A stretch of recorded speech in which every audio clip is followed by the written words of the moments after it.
Very fast CPU at best.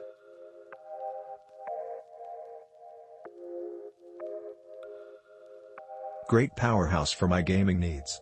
Able to achieve 4.2 GHz on air cool and has potential for more if I go extreme into the water cooling realm. So when I bought it, the 8600K wasn't out yet and I wanted to game and stream flawlessly. So at the time was a very good product. Still is pretty decent. It has 12 cores, 6 are hyper-threaded. If you have the right cooling you can overclock pretty well. I have a 360mm and 2 plus 140mm radiators in a custom loop. Also my fans don't run over 1000 revolutions per minute to keep it quiet, so you can easily overclock it to 4 GHz on a dual rad with around 75 to 80 underload. Hex-core, super efficient architecture, overclocks well, relatively affordable, good temperature management. I bought this to replace my aging X38 platform with a QX9650 processor.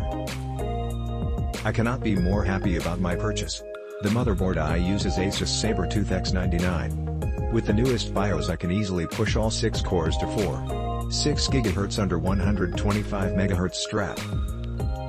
Even under stress test the temperature never caused throttle since I am using Noctua D15 to cool this CPU down.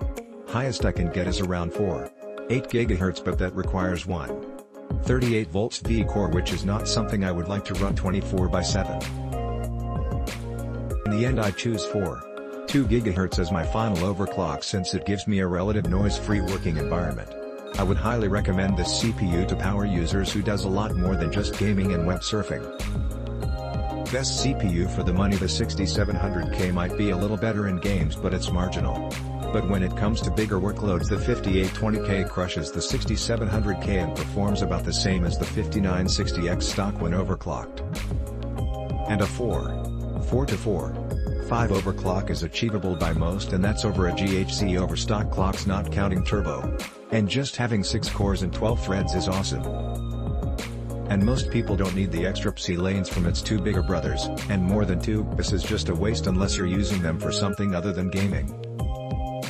Click link in description for more reviews.